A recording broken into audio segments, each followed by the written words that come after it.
kami kembali lagi untuk merenungkan kebenaran firman-Mu. Biarlah firman-Mu ini ya Tuhan dapat menjadi rema dalam hidup kami, kekuatan yang baru daripada Tuhan.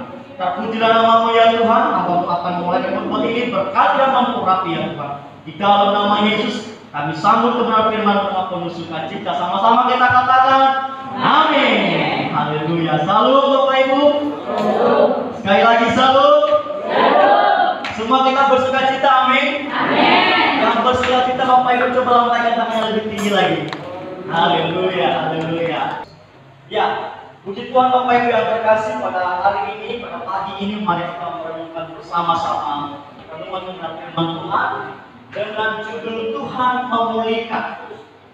Ya, saya kurang tahu apa yang sedang kita alami saat ini Bapak Ibu. Ada yang sedang mengalami masalah keluarga, masalah pekerjaan, masalah lingkungan dan lain sebagainya. Tetapi kita percaya hari ini Tuhan memulihkan. Sama-sama katakan Tuhan memulihkan. Haleluya. Apapun yang menjadi beban kita, pasti Tuhan memulihkan. Yang sakit juga Tuhan pasti sembuhkan. Amin. Untuk itu Bapak Ibu yang terkasih, mari kita buka Alkitab kita dari Yohanes pasal yang kelima ayat 2 sampai ke-15. Haleluya. Diberkati kita yang membaca, merenungkan serta melakukan kebenaran firman Tuhan. Amin. Bapak Ibu yang terkasih, di ayat 2 dia mengatakan di Yerusalem dekat pintu gerbang domba. Pintu gerbang domba pertama kali disebutkan dalam kitab Nehemia. Pada saat itu Nehemia menjadi nabi atau diutus oleh Tuhan menjadi nabi, maka pekerjaan bangsa Israel ialah membangun pintu gerbang domba. Lalu pintu gerbang domba ini terletak di daerah timur sebelah Yerusalem, di sebelah timur tembok Yerusalem. Dalam bahasa Ibrani disebut kolam itu ialah Bethesda. Nah, apa arti Bethesda, saudara yang terkasih? Nah, kata Bethesda, ketika saya melihat komentari terjemahan dari kata Bethesda ini, maka saya temukan arti dari kolam Bethesda adalah pemujaan kepada dewa. Dibuktikan dari kajian bukti sejarah. Nah, mengapa kolam Bethesda ini merupakan pemujaan bagi dewa? Karena pada saat itu ketika Musa memimpin bangsa Israel, Musa diberikan Tuhan suatu hukum, yaitu jangan ada pada Allah lain selain Aku di hadapanmu. Ketika mereka menaruh iman percaya mereka di kolam Bethesda, maka kolam Bethesda menjadi penyembahan berhala. Lalu pertanyaan kita, dari manakah konsep kolam Bethesda ini ada di bangsa Israel?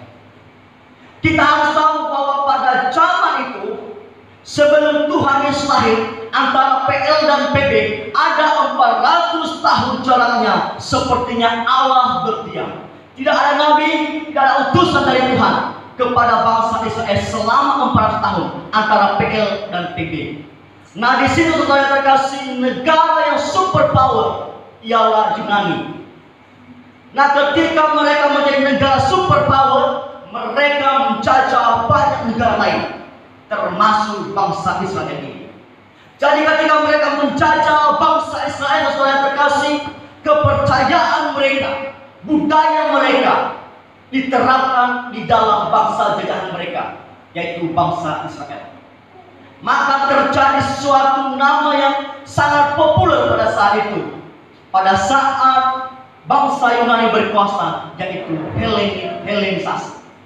Nah, Helenisasi ialah suatu nama yang diberikan kepada bangsa Yunani karena mereka harus menjajah orang lain, menjajah bangsa lain, dan bangsa yang mereka jajah itu harus mengadopsi budaya mereka. Jadi kesimpulannya adalah kolam Bethesda dikatakan pemujaan dewa itu berasal dari kepercayaan Yunani kuno pada saat mereka menjajah bangsa Israel.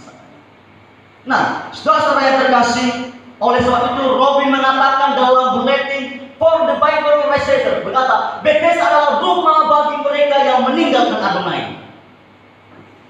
Ketika orang Israel memperbenar iman percaya mereka di dalam kolam Bethesda, Maka Robin mengatakan itu adalah rumah bagi mereka yang meninggalkan Adonai, Allah Abraham, Allah Ishak, dan Allah Yakub.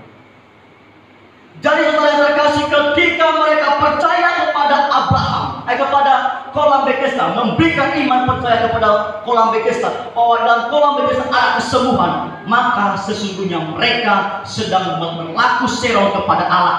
Mereka sebenarnya sedang berlaku tidak senonoh dengan Allah. Mereka meninggalkan Allah, mereka Adonai sebagai Tuhan yang hidup itu.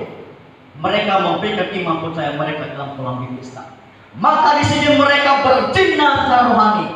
Oleh sebab itu Robin mengatakan Bethesda itu adalah tempat atau rumah bagi mereka yang meninggalkan Allah yang hidup. Jadi di satu sisi mereka membakar korban bakaran, korban ucapan syukur, korban menghapus dosa. Di satu sisi mereka menaruh iman percaya mereka di kolam Bethesda. Demikian juga kita di tempat ini. Ada banyak jemaat, ada banyak orang-orang percaya yang memakai topeng, ya, memakai topeng. Di satu sisi memuji Tuhan, menyembah Tuhan, di sisi lain mereka berbuat dosa. Orang Israel seperti itu. Di satu sisi mereka mempersembahkan korban bakaran, korban penghapus dosa. Di satu sisi iman percaya mereka ada di kolam Bethesda. Kolam Bethesda konsepnya dari mana? Dari kepercayaan Yunani. Jadi saudara terkasih, saya percaya kita jemaat Tuhan di tempat ini adalah benar-benar jemaat yang percaya 100% Allah. Amin. Bukan seperti orang Israel. Mereka memuji Tuhan, tetapi iman mereka ada di kolam Bethesda. Jadi saya percaya bahwa kita semua jemaat-jemaat Tuhan adalah jemaat-jemaat yang setia kepada Tuhan, yang mempermuliakan Tuhan dengan segenap hati. Amin.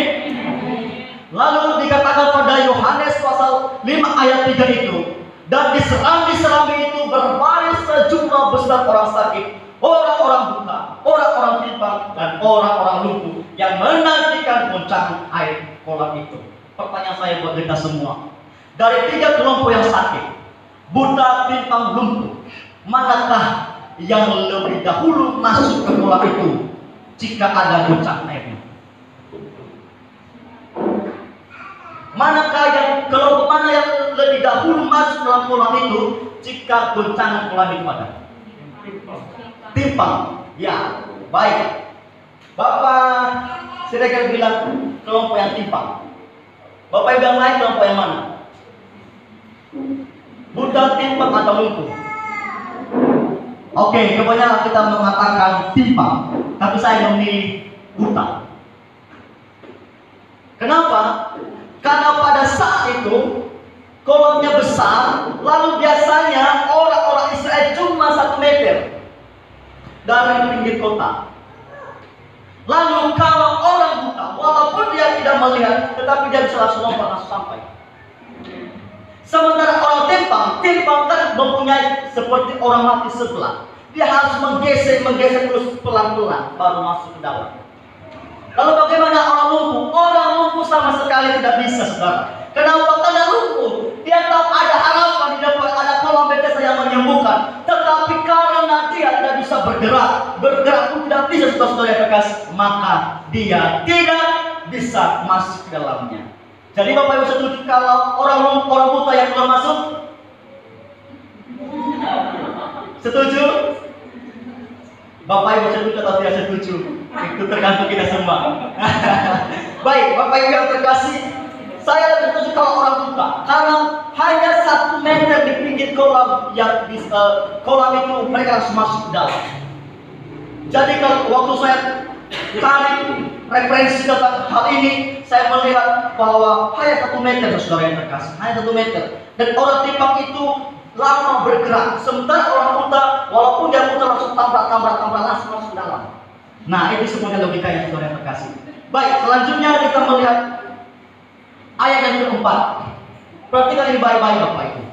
Ayat 4 berkata demikian. Sebab sewaktu-waktu turun malaikat Tuhan, malaikat Tuhan ke dalam kolam itu dan mengucapkan air itu, barang siapa yang terdahulu masuk ke dalamnya, sesudah goncangan air itu menjadi sembuh apapun penyakitnya. Pertanyaan kita, ayat 2 tadi kita menyimpulkan bahwa kolam Bethesda tempat penyembahan berhala. Kita baca ayat 4, yang menggoncangkan kolam itu siapa? Pertanyaan kita, kalau Tuhan tidak mengizinkan kolam Bethesda, mengapa malaikatnya yang menggoncangkan? Coba Bapak Ibu pikirkan. Kolam Bethesda adalah penyembahan berhala, kepercayaan yang diadopsi oleh orang Israel dari Yunani. Lalu pertanyaan kita di ayat 4, kok ada malaikat Tuhan yang menggoncangkannya? Nah, kita perhatikan baik-baik Bapak Ibu terkasih. Perhatikan, sesungguhnya dalam bahasa asli hanya tertulis angelos, hanya tertulis malaikat, tidak ada krios atau Lord atau Tuhan di situ. Kita lihat bahasa aslinya. Bahasa aslinya mengatakan angelos, angelos God kata kain Lord. Yang ada itu hanya angelos, tidak ada krios. Bandingkan dengan ayat ini saudara yang terkasih. Dalam Matius ayat 1 pasal ayat 24. Di situ sesudah bangun dari tidurnya, Yusuf berbuat seperti yang diperintahkan malaikat Tuhan. Sama-sama kata malaikat Tuhan di situ. Lalu kita lihat dalam bahasa aslinya. Kata malaikat Tuhan dalam Matius pasal ayat 24 ini bagaimana? Kita perhatikan. Matius pasal yang ke-1 ayat ke-24. Dituliskan angelos kurios, malaikat Tuhan. Sementara tadi di dalam Yohanes pasal 5 ayat 4 itu yang ditulis hanya angelos. Contoh lain. Contoh dalam Matius pasal yang kedua ayat ke-13. Di situ dikatakan setelah orang-orang Majus itu berangkat, nampaklah malaikat Tuhan. Di situ ada malaikat Tuhan. Kita lihat bahasa aslinya bagaimana saudara yang terkasih. Bahasa aslinya dikatakan angelos kurios. Artinya benar malaikat Tuhanlah yang menampakkan diri kepada orang Majus itu. Contoh lain saudara yang terkasih. Dalam Kisah Para Rasul ayat 5 pasal 5 ayat ke-9. Tetapi waktu malam seorang malaikat Tuhan, dikatakan malaikat Tuhan. Kita lihat bahasa aslinya. Bahasa aslinya juga mengatakan angelos kurios. Angelos kurios. Dua kata saudara yang terkasih. Kita bandingkan dengan ayat yang kita bahas tadi, yaitu Yohanes pasal 4. Yohanes pasal 5 ayat 4. Di situ ditulis hanya angelos, tidak ada kurios. Oleh sebab itu kalau hanya angelos yang ada, apa maksudnya? Lalu siapa yang menambahkan kurios itu? Nah, perhatikan, angelos adalah malaikat atau utusan, sementara kurios adalah Tuhan, Lord atau God. Nah, jelas bahwa kata Tuhan di dalam ayat 4 itu adalah penambahan dari si penulis kitab. Pertanyaan kita, mengapa ada tambahan dalam Alkitab kita? Apakah seperti itu? Perhatikan, ini adalah terjemahan. Maka bahasa asli ini dia. Jadi ketika penulis menambahkan kata Tuhan, bukan berarti ada sesuatu hal, tetapi maksud penulis menambahkan kata Tuhan di situ untuk memperkenalkan bahwa di dalam kolam itu ada sesuatu yang bekerja yang menggoncangkan dia. Lalu kalau bukan malaikat Tuhan, kalau bukan angelos kurios, siapakah angelos di situ? Bapak Ibu masih ingat ketika Allah membuang malaikat? Siapakah malaikat yang dibuang? Malaikat Lucifer. Kemungkinan besar kalau bukan malaikat Tuhan, maka disitulah malaikat Lucifer. Sebab itu dikatakan oleh Martin Luther, mengatakan malaikat yang menggoncangkan kolam di Bethesda adalah golongan malaikat yang tidak taat kepada Allah, yang merupakan sekutu dari iblis. Jadi sesuatu yang terkasih yang menggoncangkan kolam itu di dalam aslinya, bahasa aslinya adalah malaikat dari bagian Lucifer. Pertanyaan kita bersama-sama, apakah iblis bisa melakukan mujizat? Mari kita buka di dalam Keluaran pasal 7 ayat 20 sampai ke 22. Keluaran pasal 7 ayat 20 sampai 22. Demikianlah Musa dan Harun berbuat seperti yang difirmankan Tuhan. Diangkatnya tongkat itu dan dipukulkannya kepada air yang di sungai Nil di depan mata Firaun dan pegawai-pegawainya. Maka seluruh air yang di sungai Nil berubah menjadi darah.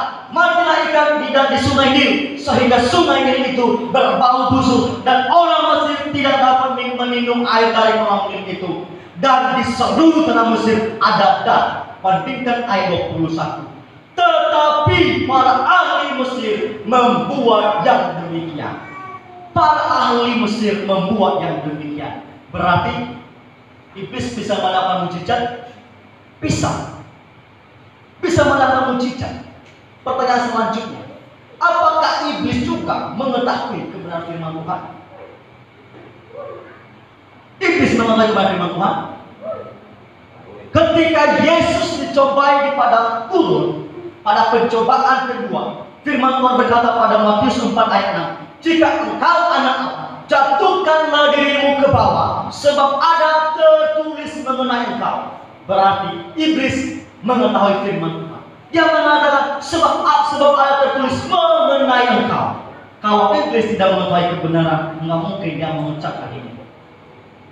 Artinya iblis juga mengetahui kebenaran firman Tuhan. Jadi saudara yang terkasih, ketika kita melihat bahwa iblis bisa melakukan mujizat, tahu kebenaran firman Tuhan, apakah kemungkinan iblis adalah yang mengucapkan kolam itu?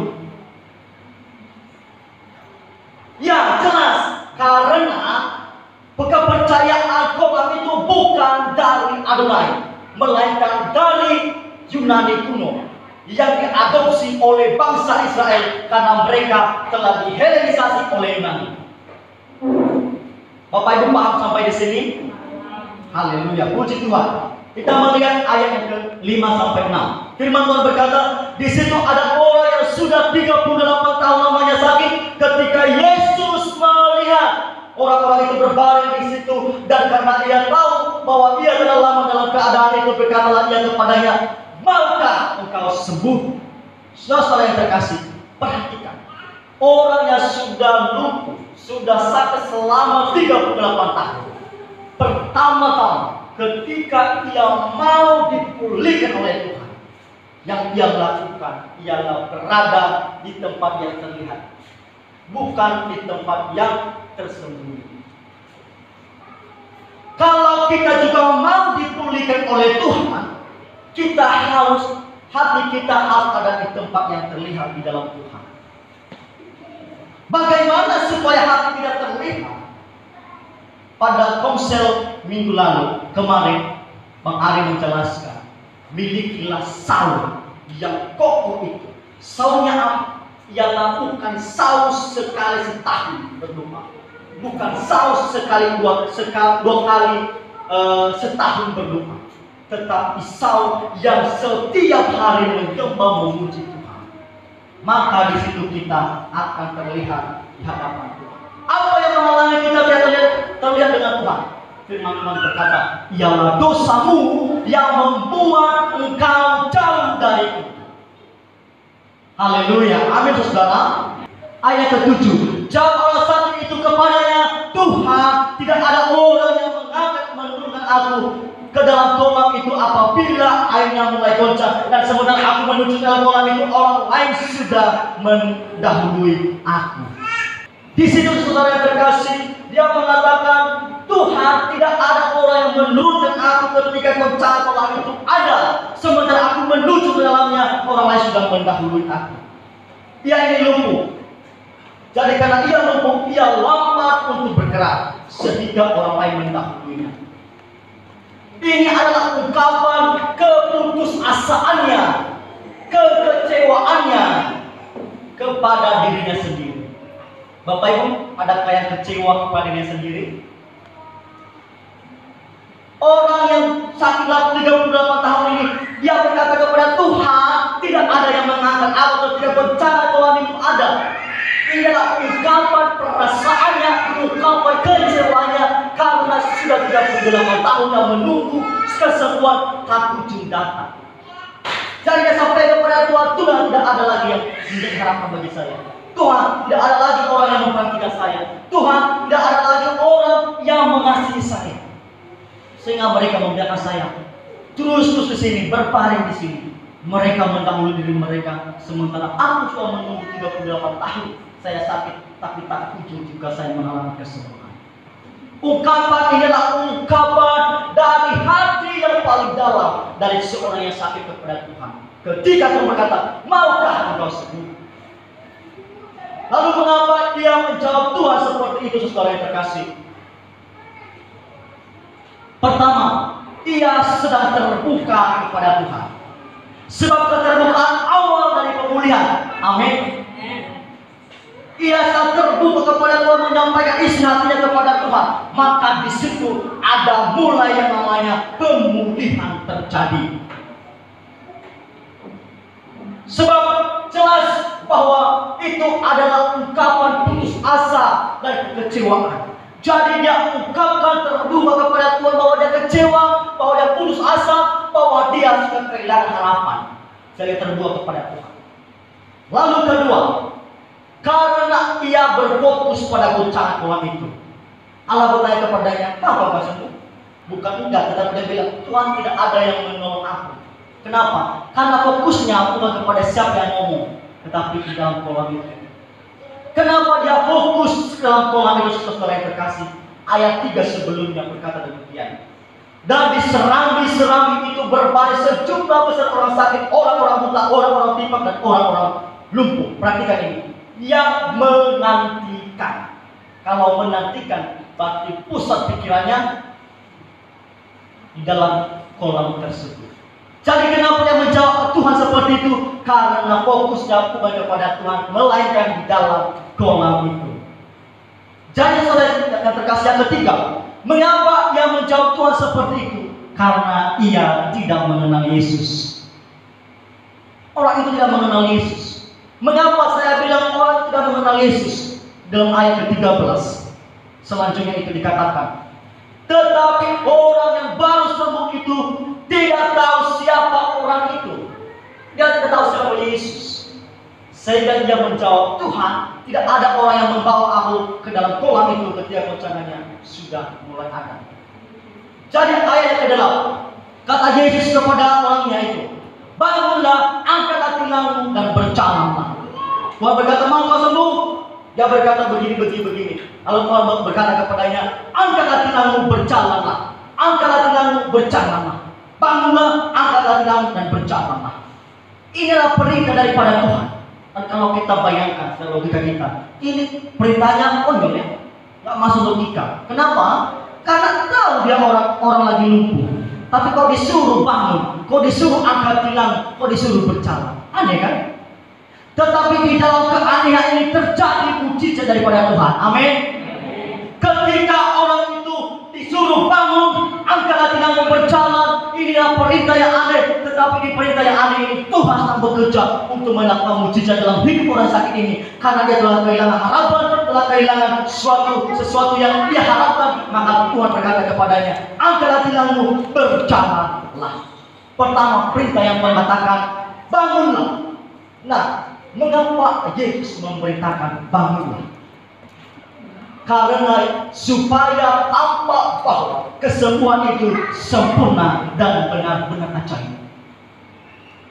Benar-benar ajaib. Makanya Tuhan berkata bangunlah, supaya tampak bahwa kesembuhan yang terjadi itu adalah benar-benar ajaib. Perintah yang kedua, dia berkata angkatlah tilangmu. Mengapa Tuhan menyindak angkat tilangmu? Supaya dia mengumumkan kesembuhannya itu dan menyatakan kepada semua orang bahwa dia sudah sembuh dari penyakitnya, dengan membuktikan dia berdiri dan mengangkat tilangnya. Tilangnya adalah suatu kasur yang dijadikan alas tempat tidur. Jadi pada saat itu Allah menyindak angkatlah tilangmu, supaya mereka benar-benar tahu bahwa semua tubuhnya benar-benar kuat. Bukan hanya bisa berdiri, tetapi benar-benar bisa mengangkat bebannya.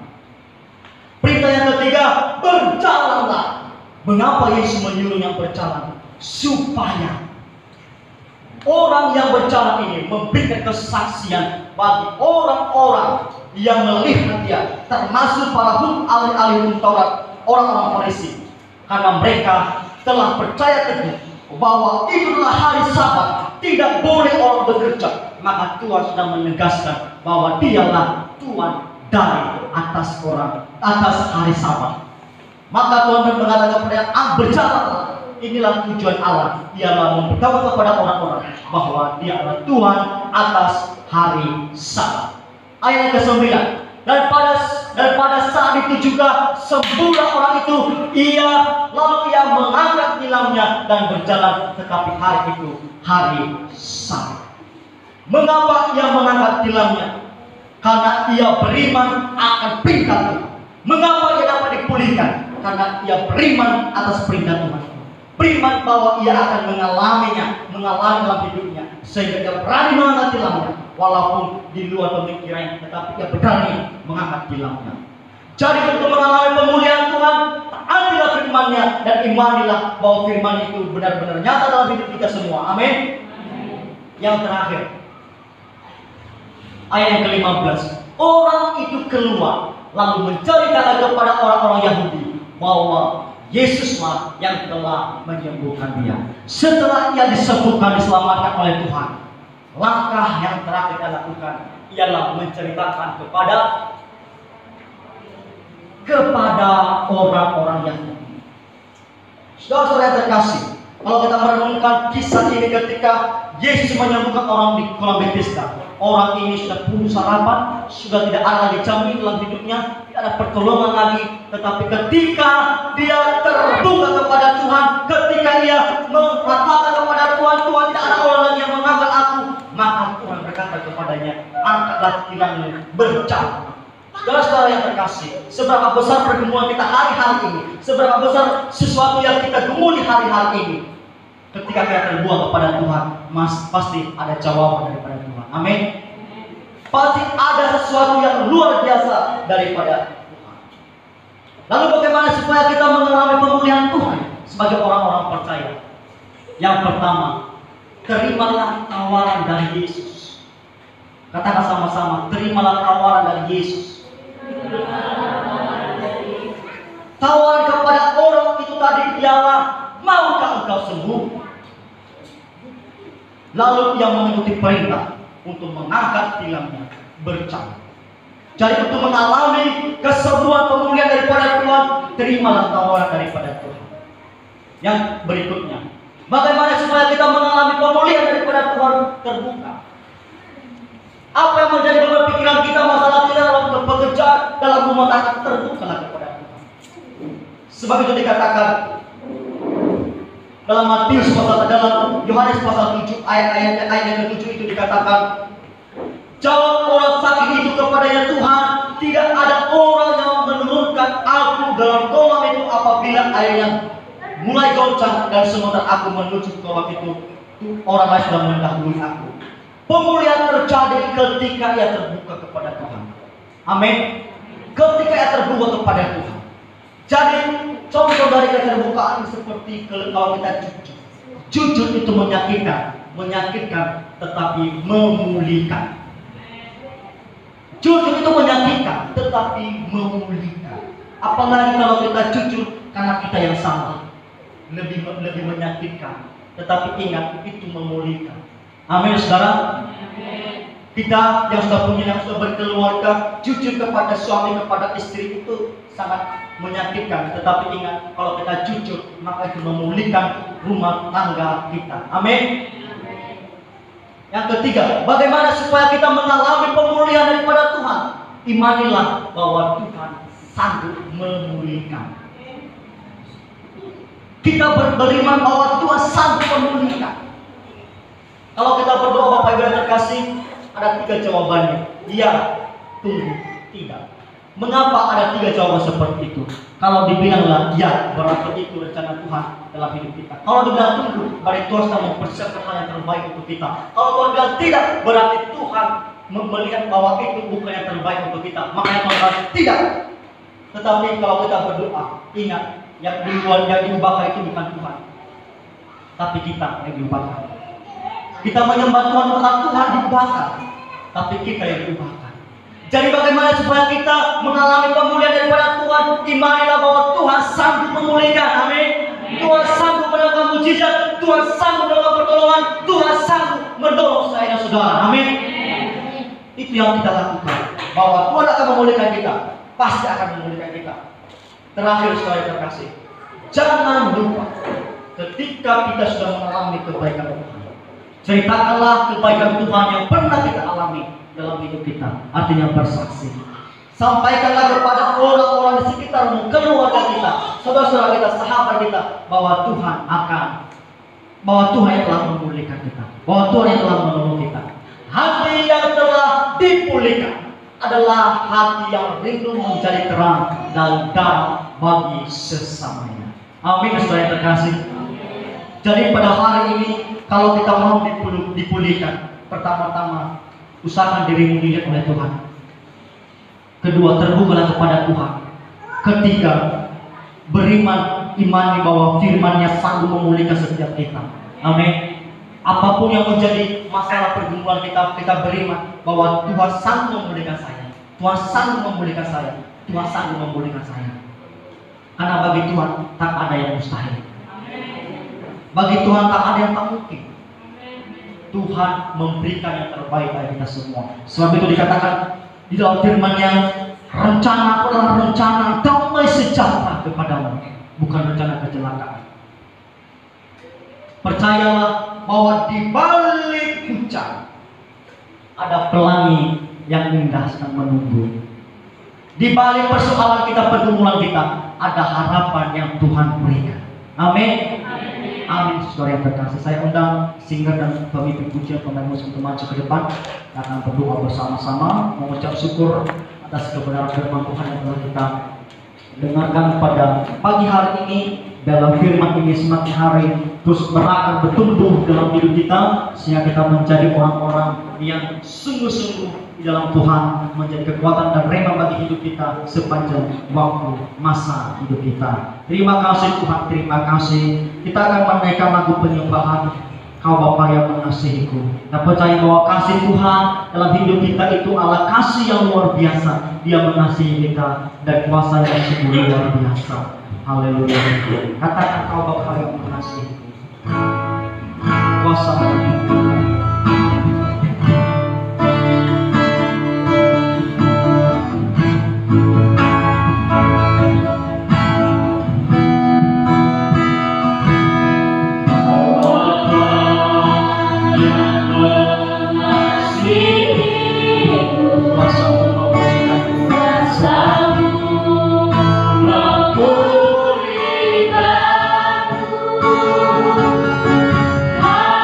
Hallelujah.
kami mau dipulihkan Tuhan.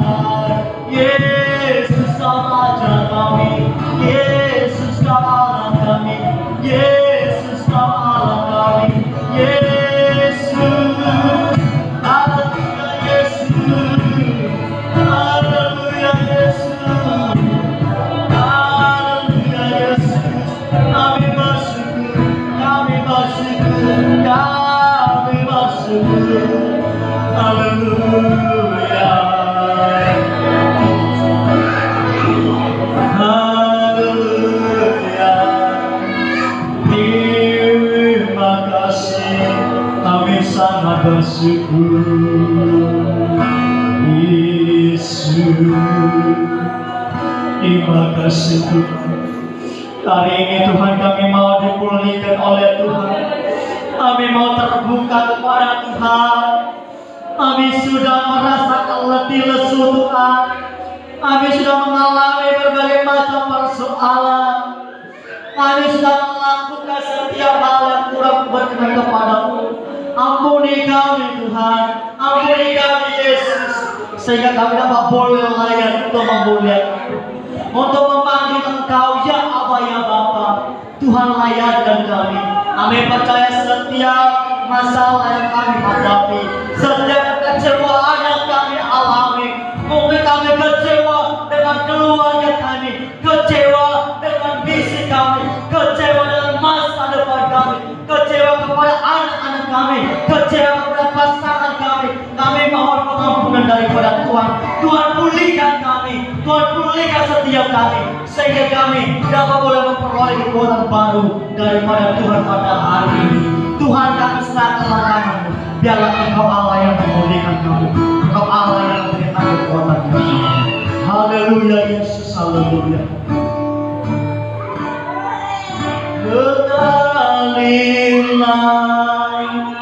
kuasa Roh Kudus, mengalirlah di tempat ini, mengalirlah Roh Kudus.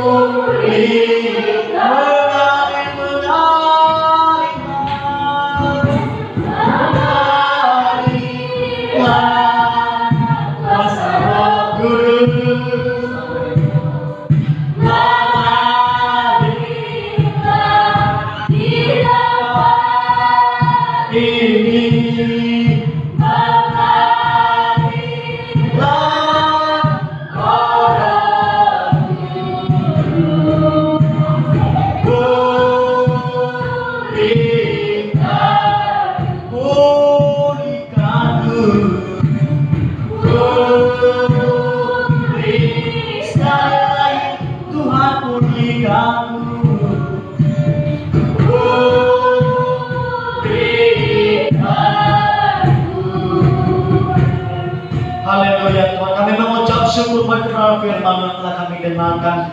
Biarlah Roh Kudus-Mu yang terus bekerja dalam hati kami, sehingga firman-Mu ini dapat boleh berakar, bertumbuh, dan berbuah di dalam hidup kami sehari-hari. Terpujilah nama-Mu ya Tuhan, apa-Mu telah berhenti, dan saya percaya Roh Kudus-Mu yang terus bekerja. Di dalam nama Yesus, kami telah mendengarkan kebenaran firman-Mu dan mengucap syukur. Sama-sama kita katakan haleluya, amin.